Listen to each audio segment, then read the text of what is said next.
En el versículo 3 de la semana pasada, vimos lo que Juan está tratando de exponer diciendo lo que hemos visto y oído, lo que nos anunciamos para que también ustedes tengan comunión, Y dijimos que la palabra comunión, hermanos, no podemos tomarla a la ligera, ni tampoco podemos seguirla viendo como algo meramente retórico, ¿verdad? Qué importante tener una comunión con el Señor.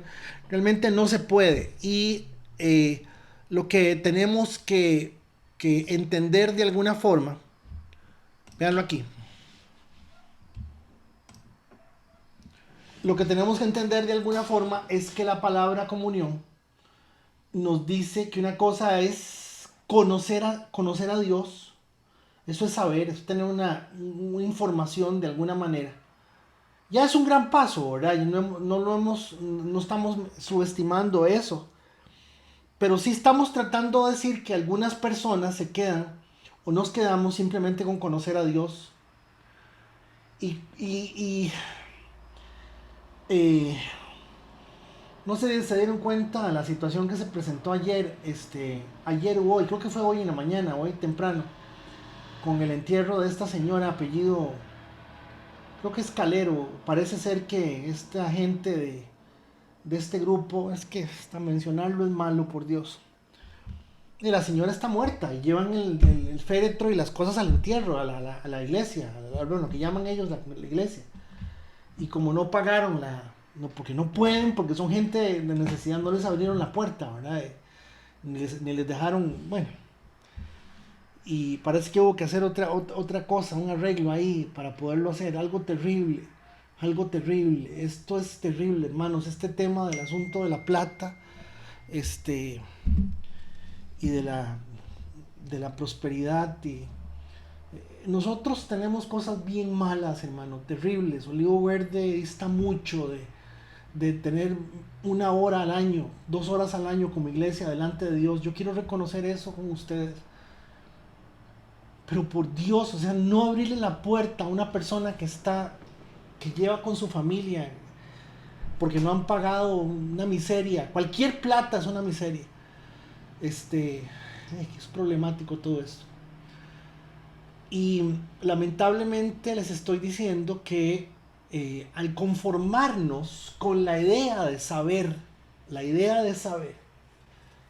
yo puedo divagar en ese círculo de gente ¿Me están escuchando bien? Estoy con el micrófono completamente al otro lado. ¿Me están escuchando bien? Sí, sí, señor, Sí, muy bien, sí. claro. O sea, hay un círculo de gente que se queda divagando, ¿verdad? En ese mundo del saber y se llena la cabeza de cosas, ideas y filosofías y pensamientos religiosos que no ayudan para absolutamente nada, ¿verdad? Cuando nosotros vemos esta presentación que tenemos en la pantalla y lo que estamos analizando es que una cosa es conocer a Dios, otra cosa es la relación con Dios y otra cosa es la comunión con Dios.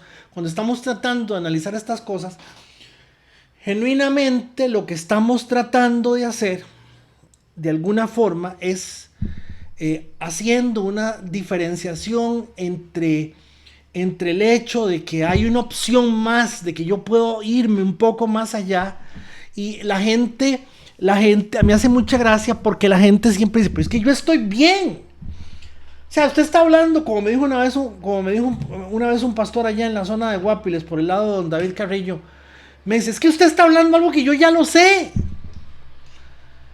Y entonces, cuando uno oye este tipo de expresiones, uno dice, claro, es cierto. O sea, la verdad es que de verdad podría estar uno lloviendo sobre mojado, ¿verdad? Pero, pero la pregunta es, compañeros de milicia, si cuentan con vos y conmigo en el cielo. Es que el problema no es lo que usted sabe o no sabe, es que si cuentan con nosotros en el cielo. O sea, somos una ficha a mover en un juego en donde, pasando una situación particular, Dios cuenta conmigo en esa situación y moviendo esa ficha. O sea, hay respuesta de Dios ante lo que está pasando. No sé si me estoy dando a entender, pero esto cuesta en algún sentido porque algunos no somos ficha. no somos ficha, o sea, más bien estorbamos, más bien no, no, Dios libre, no mande a Federico Acuña, porque lo que va a hacer es un embarrazón terrible. No, no, no, no, no, déjalo ahí, déjalo ahí, déjalo ahí. A ese tipo de cosas. Entonces uno trata de que nosotros veamos esto, al menos en nuestro caso, como congregación, como comunidad, como iglesia, veamos esto para que nos hagamos siempre la pregunta, ¿qué tan efectivo soy? Qué tan, eh, qué tan, eh, no quiero usar bueno, pero digámoslo, qué tanto fruto estoy llevando en función de lo que Dios dice que tenemos que dar y hacer? Entonces, hace ocho. Comprometido. Sí, sí, lo que pasa es que comprometidos estamos todos, ¿verdad? Pero el problema es que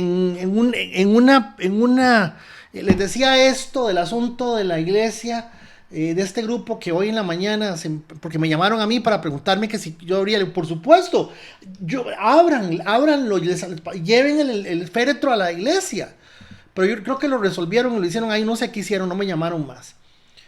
Hablando con una persona que se congrega en esta comunidad aquí en San Ramón, le digo, por qué te estás congregando ahí? Si vos no tenés plata, ni tenés... Y vos sabés que te están manipulando, y vos sabés que... y cuando evidentemente no tenía ninguna respuesta que darme, excepto el hecho de saber que llega más gente, que es muy bonito, este, que se sienten cosas y entonces, definitivamente, yo me quedo pensando en que algunas personas nos quedamos en este círculo de saber. Y el círculo del saber ofrece eso, esa oportunidad de verse en esa perspectiva. Ahora, acordémonos que la mayoría de nosotros siempre estamos poniendo las cosas en función de nuestra propia vida y estamos desde una base pasiva esperando que Dios nos forme, nos hable, nos muestre, nos diga a nosotros. O sea, ¿cuántos de ustedes están sentados aquí esta noche en sus casas, su cama, su pijama, oyendo esto? Preguntándose cómo yo puedo servirte mañana con esto, cómo yo puedo servirte mañana con esto.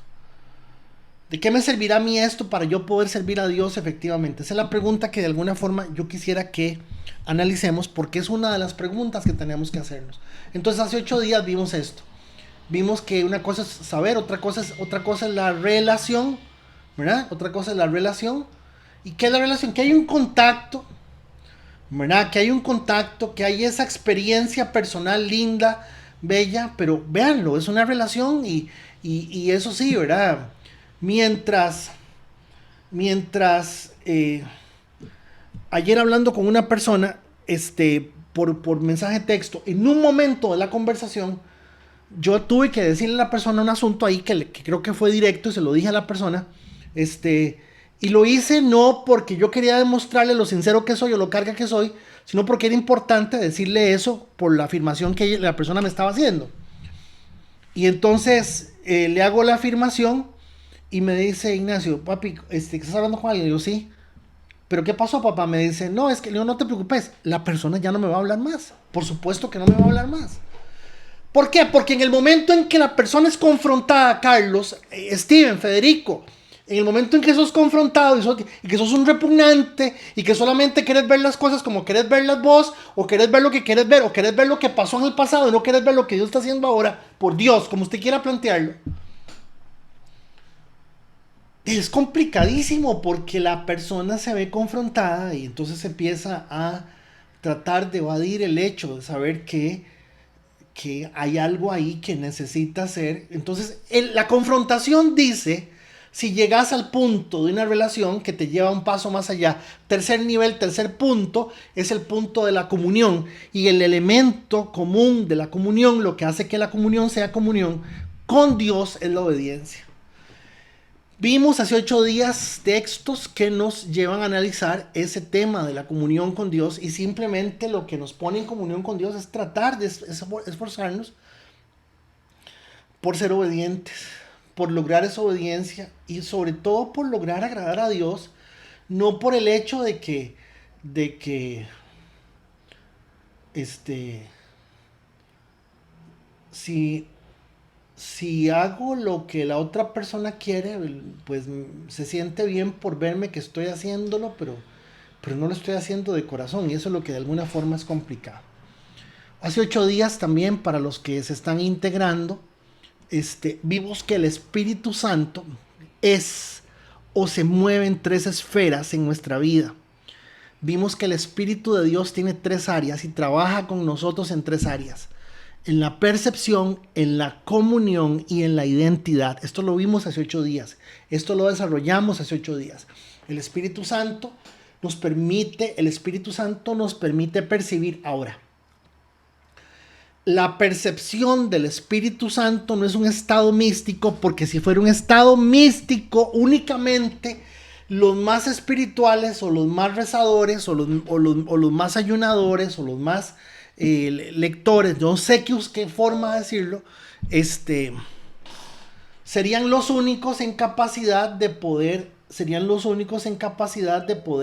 genuinamente decir que son las personas que sí tienen esa percepción. La verdad es que la palabra lo dice, la persona espiritual percibe las cosas diferente a la persona natural. Ahora, hermanos, la persona espiritual no es una persona mística del templo Shaolin número 9 que ahí manejan las catas de los pies, entonces ahí saben pegar patadas. Esa no es la concepción de espiritual.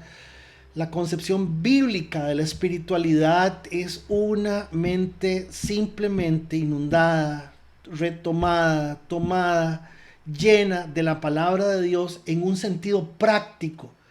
En un sentido práctico. ¿Qué significa eso? Bueno, simplemente que yo soy capaz de entender que mi pensamiento está limitado por mi tiempo, por mi información, por mi capacidad, por mis emociones, y mejor me agarro, me sostengo, me mantengo en el pensamiento de Dios.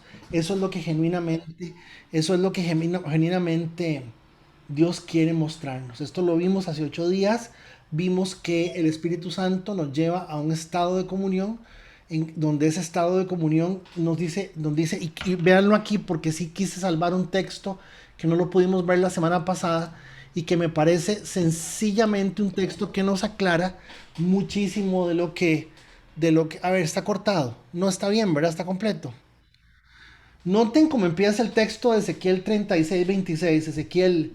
Ezequiel, Ezequiel es este Ezequiel, no es el Ezequiel nuevo que están sacando ahora los judíos. Los, los judíos, este, los judíos, los jaredíes, los jaredíes son los judíos ortodoxos.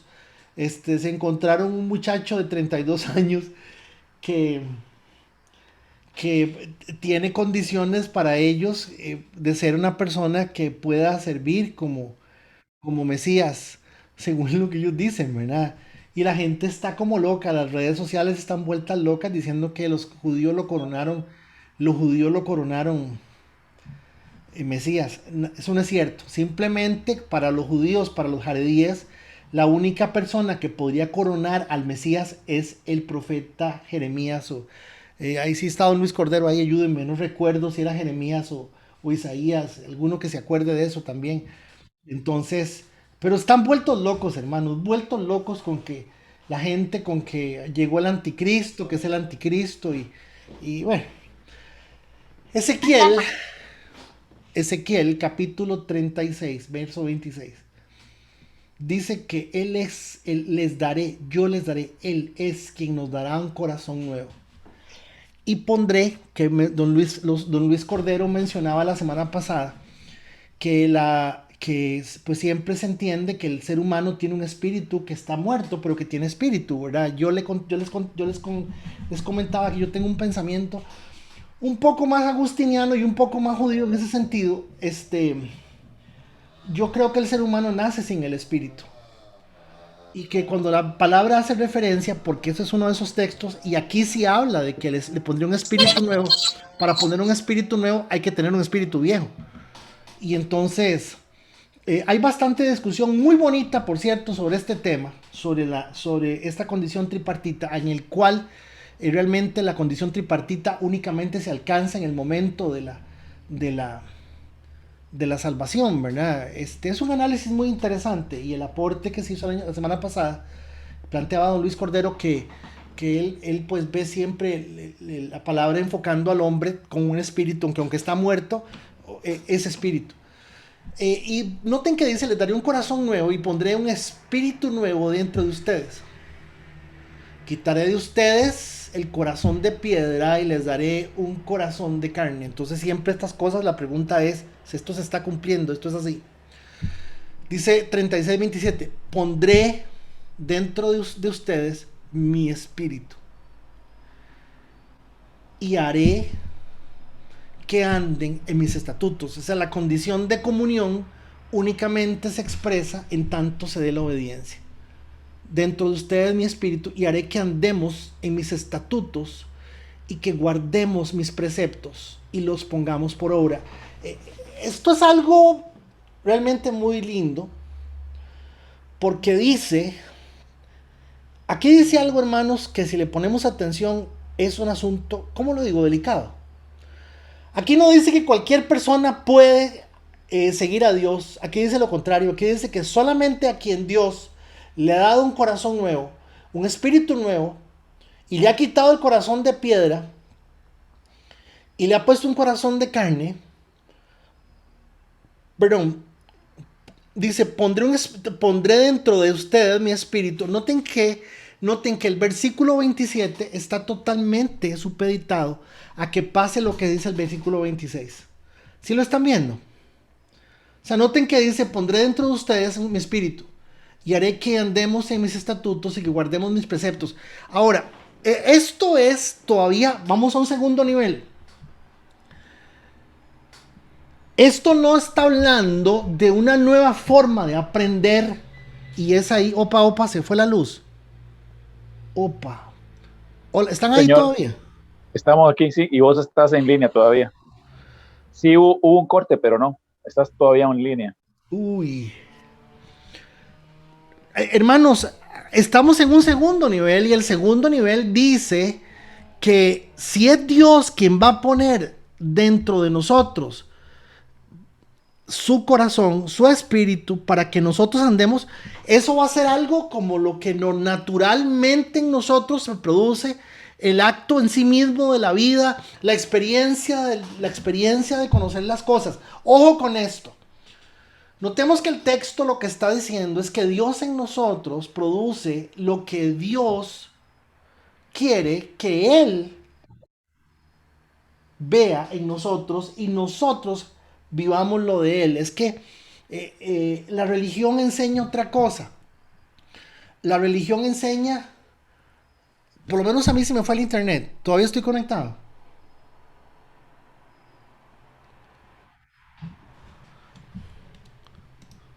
Yo sí lo veo.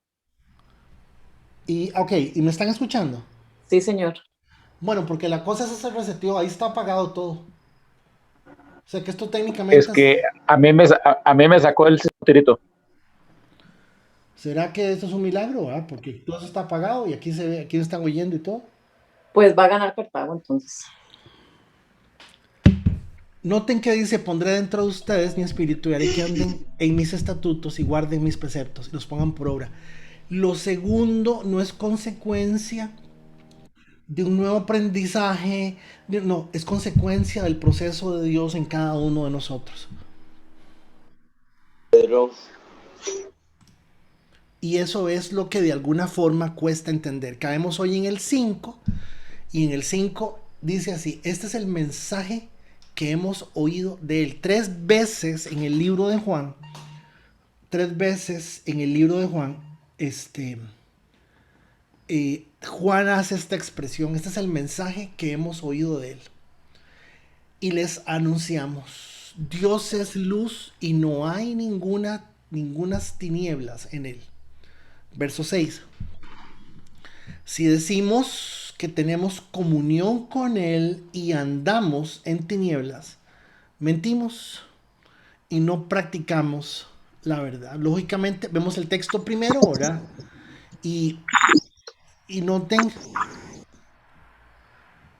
el énfasis que dice Juan, este es el mensaje que hemos oído de él. Esto no es un asunto que yo lo estoy diciendo por decirlo, ni es un invento de ninguna religión, ni es un invento filosófico. Acordémonos, hermanos, que Juan está luchando con una corriente filosófica muy complicada en el año 90 después de Cristo. La corriente filosófica enseñaba que usted podía hacer lo que fuera con el cuerpo porque lo único que importaba era el espíritu y lo único importante era el espíritu. No tenía ningún valor en sí mismo el cuerpo. Y la esencia de por qué Juan trata de hacer un énfasis sobre esto tiene que ver con la posición gnóstica. ¿Qué es una posición gnóstica? Vean, el gnosticismo, que por cierto, aquí en San Ramón hay un centro gnóstico, ¿verdad? El, el gnosticismo es, vean, el gnosticismo es el montón de cosas que la gente se mete en la cabeza. Por ejemplo, siéntanse en libertad de diferir conmigo, por favor, siéntanse en toda libertad. ¿Qué es gnosticismo? Llegar y seguir diciendo que la sangre de Cristo te cubre en el viaje, que la sangre de Cristo, eso es gnosticismo. ¿Por qué es gnosticismo? Porque esencialmente la propuesta gnóstica está en el conocimiento. Nomos es información, es conocimiento. Y entonces se basa para poder conocer a Dios, hay que tener un profundo conocimiento de Dios. Y cuando ahí me mandaron toda la colección de los libros de Peter Wagner, ¿verdad? Y yo quién sabe cuándo, en qué momento, pero sirven porque tienen muchas cosas que la gente cree que son muy complicadas. ¿Quién es Peter Wagner? Peter Wagner es un hombre que es el que ha enseñado a la iglesia mucho sobre la demoniología. Y entonces él es el que habla de la ventana 2040, de los espíritus territoriales, de que usted tiene la capacidad de poder reprender el demonio, reprender a los demonios, que usted tiene autoridad, que hay diferentes niveles, que dependiendo del nivel de cómo usted esté, no es lo mismo orar 10 minutos que orar 2 horas, no es lo mismo ayunar una semana que llorar 6 meses, no es lo mismo. Y este amigo se escribió varios materiales que son hasta la fecha el compendio por excelencia de la guerra espiritual en ese sentido. Entonces la gente cree en esas cosas.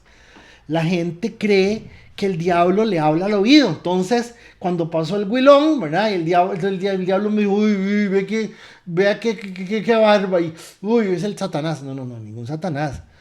O sea, eso es gnosticismo. Creer, tener una información y un conocimiento más allá del conocimiento de la palabra y creer que ese conocimiento es profundo. Juan está luchando con esa corriente terrible y súmele que existe otra corriente también. Y la primera corriente decía que el espíritu es lo importante, que el cuerpo no valía nada. La siguiente corriente decía que uno tiene que tener un profundo conocimiento de Dios, pero claro, el profundo conocimiento de Dios está basado en cosas bien raras. Y la tercera corriente con la que Juan estaba luchando en ese momento era una corriente terrible que se llamaba agnosticismo.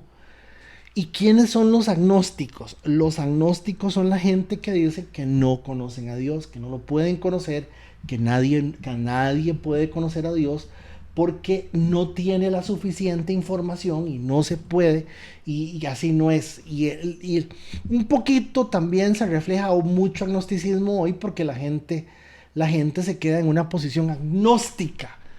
en donde, ¿qué versículo sabe usted? Porque de tal manera amó Dios al mundo, el Señor es mi pastor, nada me faltará, Padre nuestro que estás en el cielo. O sea, gente, hello. Entonces, noten que del 5 al 6, este es el mensaje que hemos oído de él y les anunciamos. Dios es luz y no hay ninguna tiniebla en él, ninguna. No hay nada extraño en el Señor, no hay nada oculto, raro, extraño, complicado. 6.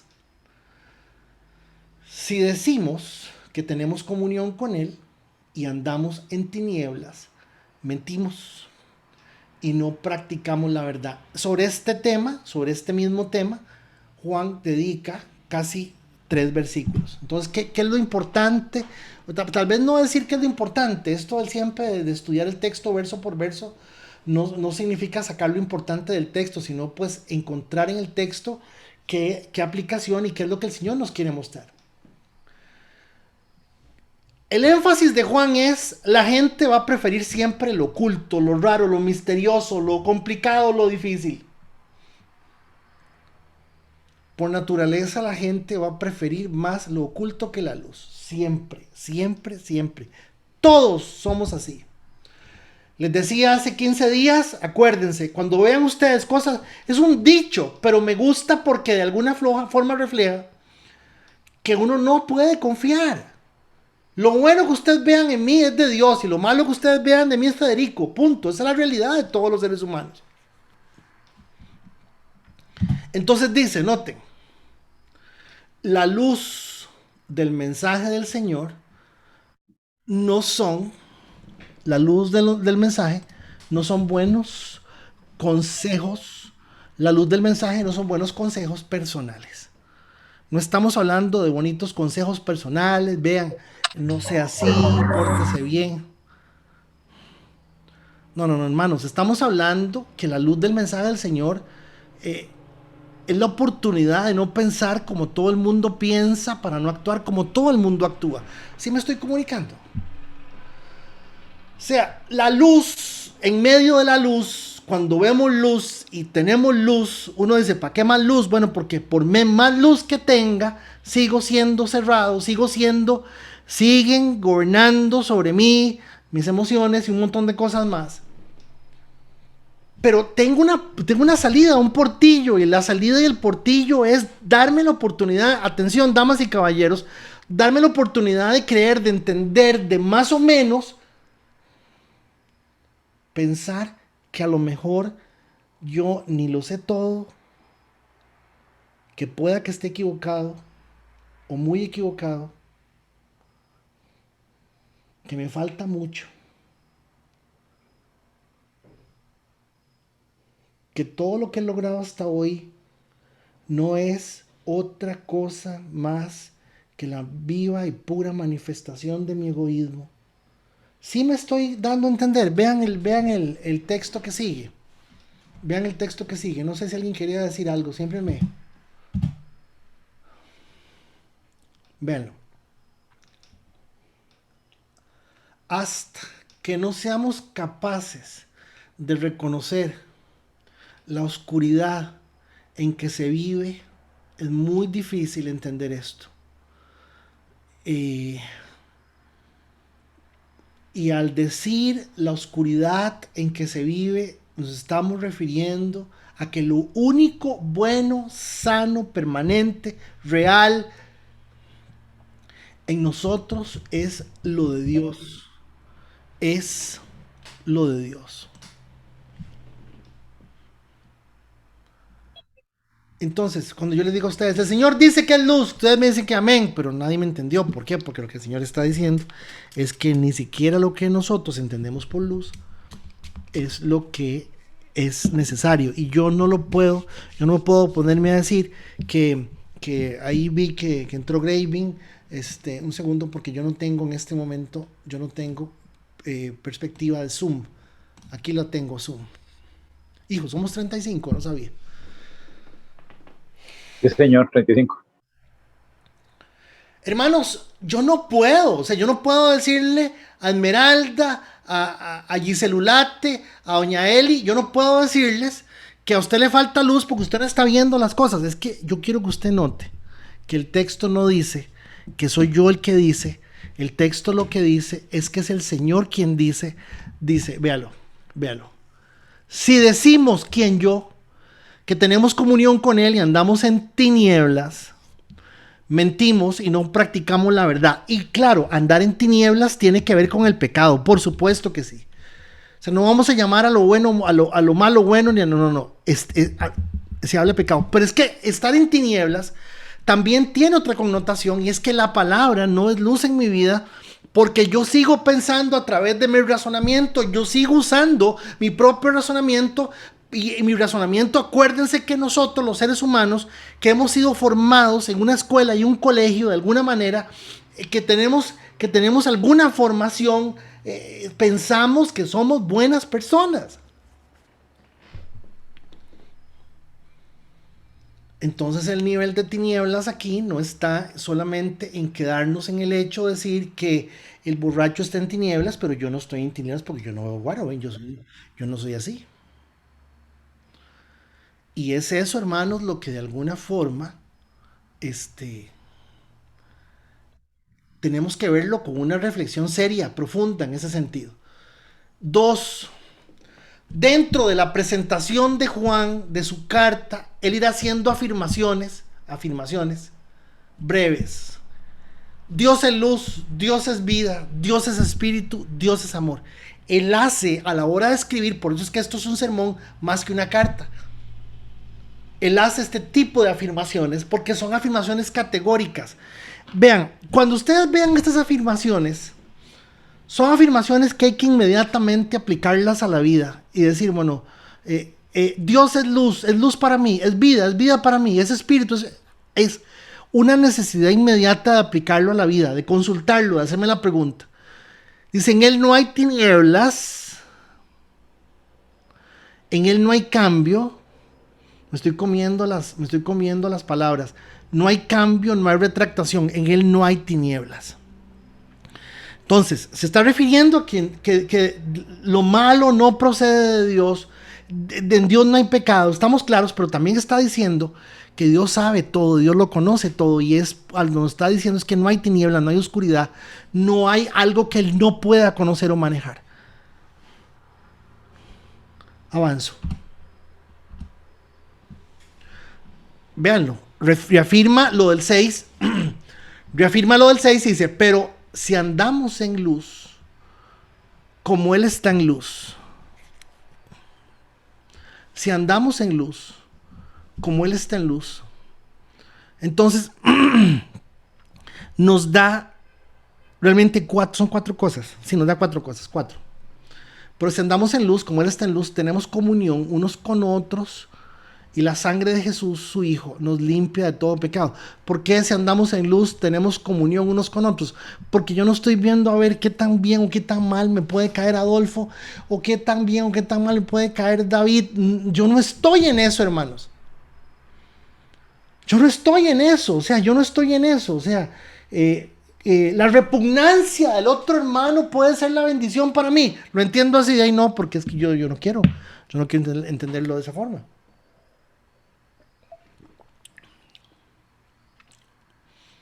Entonces dice, pero si andamos en la luz, como Él está en luz, tenemos comunión unos con otros. Y la sangre de Jesucristo, su Hijo, nos limpia de todo pecado. Aquí hay una afirmación que tiene dos acepciones. La comunión produce en nosotros y en el Señor un estado permanente, ya lo vamos a ver, de limpieza, de depuración, como usted quiera verlo. Y también que podemos tener garantía que esa comunión nos permite entender algo importantísimo. Véanlo conmigo, véanlo aquí. Suave para ponerle cosito. Ahora verán.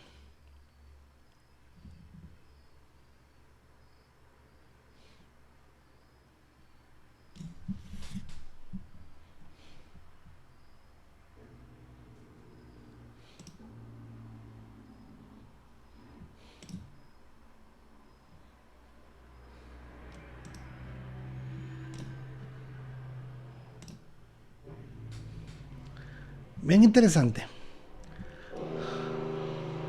Ay, me fui para atrás.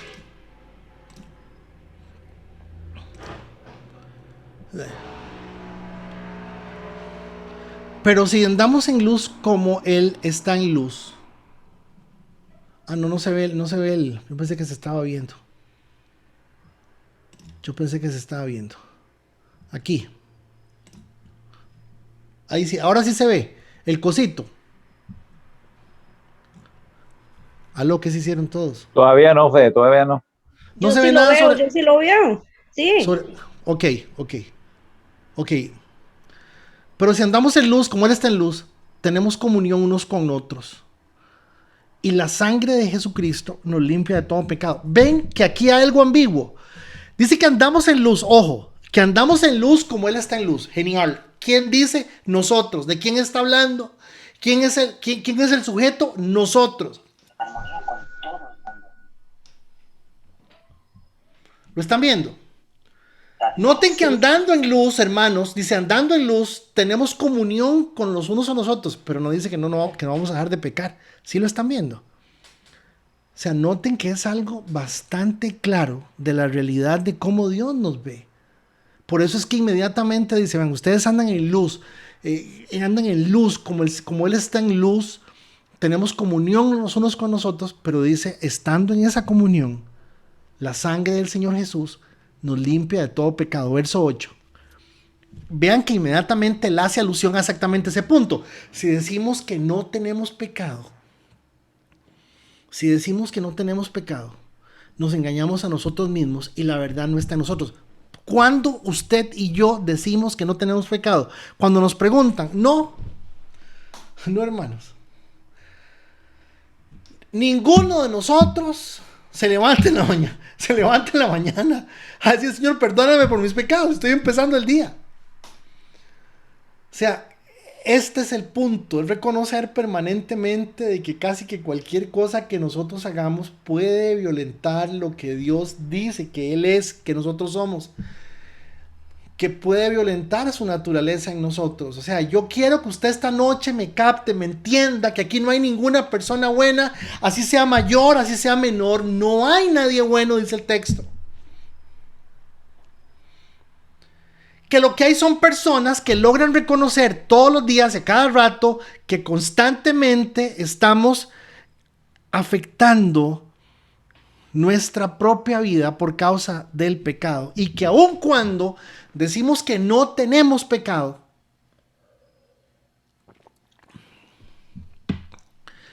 me llama la atención muchísimo esto. Si decimos que no tenemos pecado, nos engañamos a nosotros mismos y la verdad no está en nosotros. ¿Qué produce la luz en nosotros? Luz.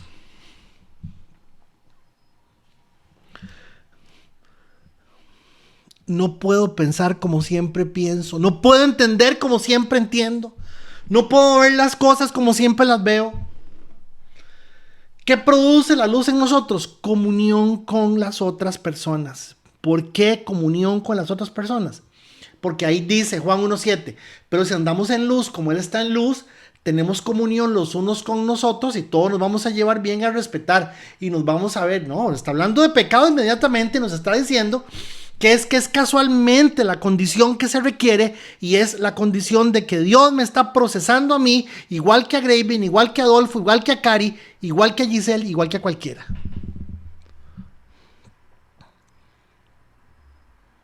El Señor odia y detesta el orgullo, gente. La soberbia. Y hay 1000 maneras de ser orgullosos y soberbios. 1000 maneras. 1000 maneras. Entonces aquí hay una prueba. ¿Cómo yo sé que no estoy siendo orgulloso y altanero? Y bueno, porque tengo esta comunión con los hermanos. Dice la palabra algo muy interesante, que inmediatamente esta comunión está en funcionamiento, hay una activación, dijo don Guillermo Maldonado, hay una activación permanente de misericordia sobre mi vida. Pero ¿saben qué es lo más valioso de esto y lo más bello y lo más real? es que caminamos en una realidad de la humildad donde entendemos que nosotros mismos estamos en una desventaja. Una de las cosas más graves que se le ha hecho creer a la gente hoy es que son superhéroes, son personas que ya porque dejaron de beber guaro, dejaron de fumar o dejaron de hacer, dejaron, están bien.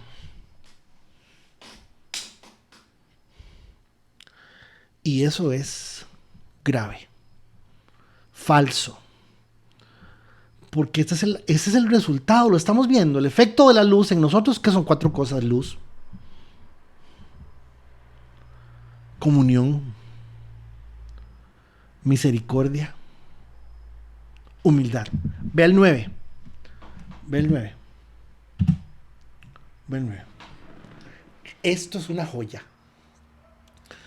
Si confesamos nuestros pecados, y aquí es, a ver, ubiquémonos. Si confesamos nuestros pecados, Él es fiel y justo para perdonar nuestros pecados y limpiarnos de toda maldad. A ver, ¿qué están viendo? Yo quiero que pensemos un poquito en este texto, porque ahí hay algo que es impresionante. ¿Qué están viendo, hermanos? A ver, si confesamos nuestros pecados, Él es fiel y justo para perdonar nuestros pecados y limpiarnos de toda maldad. A ver, ¿qué están viendo, damas y caballeros? Que somos malos. Hermanos, ¿qué están viendo ahí? A ver, lo voy a leer despacio para que vean qué cosa más bella es esto. Si confesamos nuestros pecados, Él es fiel y justo para perdonar nuestros pecados y limpiarnos de toda maldad. Ahora, el 6, el 7 y el 8 tenemos que verlo en función de de esa realidad ante el resto de la gente. Sí, pero hay algo en el 9 que no calza ahí, no tiene nada que ver. Vean, dice así: si confesamos nuestros pecados, una pregunta, un pecado que se confiesa, ¿es algo bueno o es algo malo? ¿Es buena la confesión, pero el pecado existe, sí o no? ¿Cierto? Claro, si confesamos nuestros pecados, ok, ahí hay algo muy bueno, y es que estoy reconociendo que sí pequé, listo. ¿Qué es lo bueno? La confesión, perfecto, ahí dice si lo confesamos. De hecho es condicional, ese sí es un sí condicional. ¿Lo están viendo? Si confesamos los pecados, dice que Dios es fiel, número 1. Ojo, yo estoy confesando algo malo que yo hice, y con lo que me estoy encontrando, hermanos, es inmediatamente con la fidelidad de Dios. Dios me va a perdonar, es cierto, Dios me va a escuchar. Esa fidelidad, Dios me escucha, Dios me perdona. Esa fidelidad es Dios me procesa, me lleva hacia la santidad. Ese fiel es importantísimo. Pero dice justo para perdonar. ¿De dónde sale ese justo, hermanos? ¿Cómo justo? Si yo estoy confesando que yo actué mal, que lo que hice fue mal. Ya es un momento. Vean, la palabra justo aquí no va. No va. Porque irremediablemente estamos ante mi confesión abierta, ¿verdad? Clara de mi pecado. La consecuencia de ese pecado sobre mi vida, dice la palabra, es la muerte. Pero dice aquí que no solamente nos encontramos a Dios fiel, sino justo para perdonar nuestros pecados y limpiarnos de toda maldad. Primera razón, no todo aquello que confesamos es el pecado que Dios nos toma en cuenta. Punto 1. Punto 2. No necesariamente todo pecado que estemos confesando necesariamente lo es. No necesariamente. Número 3, y ya lo vamos a ver aquí. Número 3. En la justicia soberana, suprema, la justicia de Dios, que es lo que me parece a mí bellísimo. Bellísimo. ¿Qué tiene Dios que ser justo conmigo si yo estoy confesando un pecado? O sea, ¿hasta qué punto usted y yo no hemos entendido que la confesión de un pecado es una necesidad y una práctica en nosotros, los hijos de Dios, para poder entender la maravilla y la belleza y la grandeza de este Dios al cual amamos y al cual servimos. Porque lamentablemente usted y yo nos sentimos buenos y creemos que somos buenos, pero no estamos viendo genuinamente, no estamos entendiendo, no estamos analizando que este Dios justo nos lleva en una realidad donde nos enseña sobre nuestra propia vida, sobre lo que hay. Dios no necesita ser justo para que yo me dé cuenta que es un pecador. Dios es justo. Y esa justicia sobre mi vida me va a llevar a formarme, a que yo entienda más las cosas en función de la realidad que estoy viviendo. Esa palabra justo ahí. Y, bueno, es que hay duda, ¿me entienden? Es que hay duda de mi pecado. Tengo duda. O sea, por favor, seamos más serios. Tengo duda de mi pecado. Entonces presento mi pecado delante de Dios para que Dios me juzgue con justicia. No. Es su infinita misericordia de justicia. Dice, justo para perdonar. Y ese justo tiene que ver con el equilibrio a favor o en contra, claro que sí, pero también tiene que ver con la realidad que yo necesito para poderme enfrentar a eso. Y dice, ojo, dice que, bueno, voy a abrirlo para que lo vean de una vez aquí conmigo.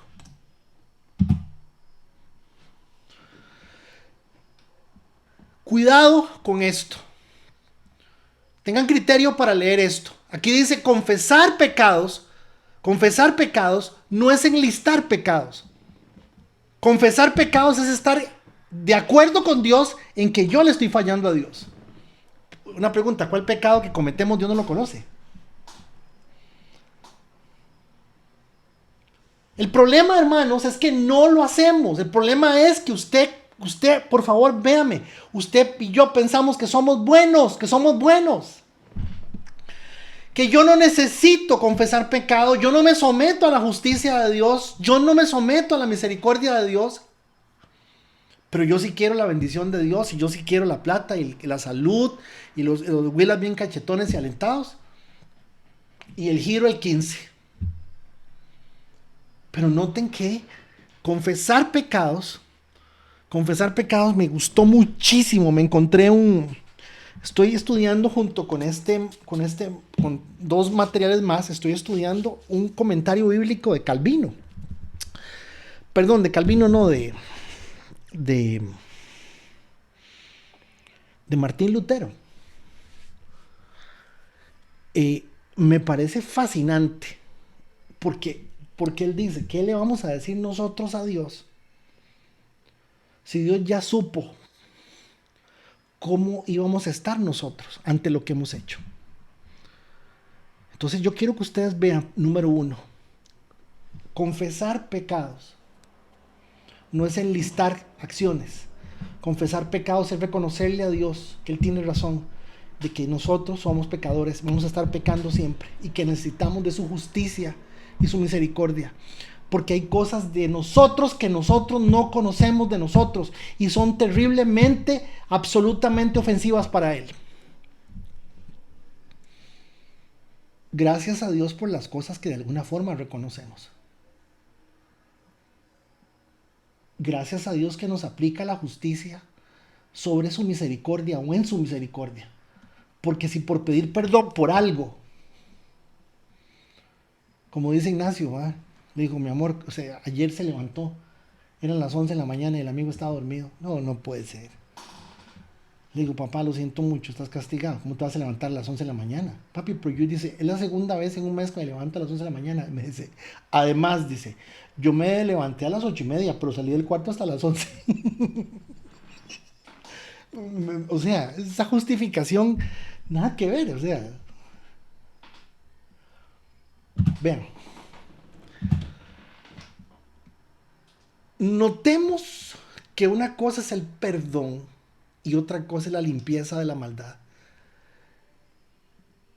Y como buen predicador pentecostal, yo diría, hermanos, que algunos nos perdonan, pero no nos limpian la maldad.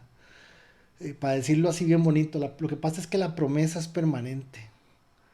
La promesa de Dios en nosotros es permanente. Él dice que Él nos perdona y nos limpia de la maldad. La doble acción de su obra en nosotros es muy clara. Tiene que hacernos vivir en una condición de humildad, en una condición de ubicación. Y no es un asunto, fíjense que no es un asunto moral, es un asunto en donde ignorar la palabra es en sí mismo pecado. Y Él lo está diciendo, si decimos que no hemos pecado, le hacemos a Él mentiroso y su palabra no está en nosotros. Claro, y se está refiriendo al hecho del pecado como tal en todo sentido. Pero yo quisiera que usted me entienda que cuando yo estoy hablando de pecado, yo no me estoy enfocando simplemente en una realidad moral.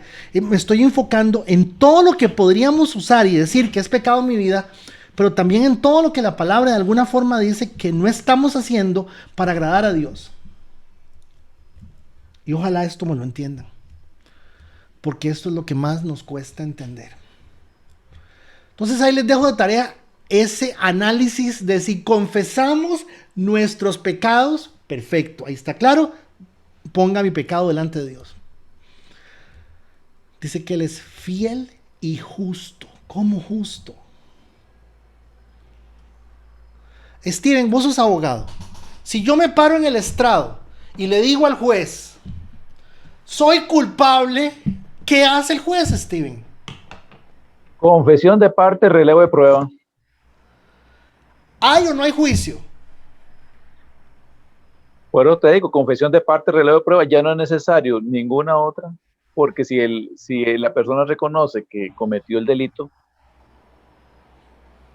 bueno, siempre se hace la audiencia, pero si el inculpado reconoce expresamente ante la autoridad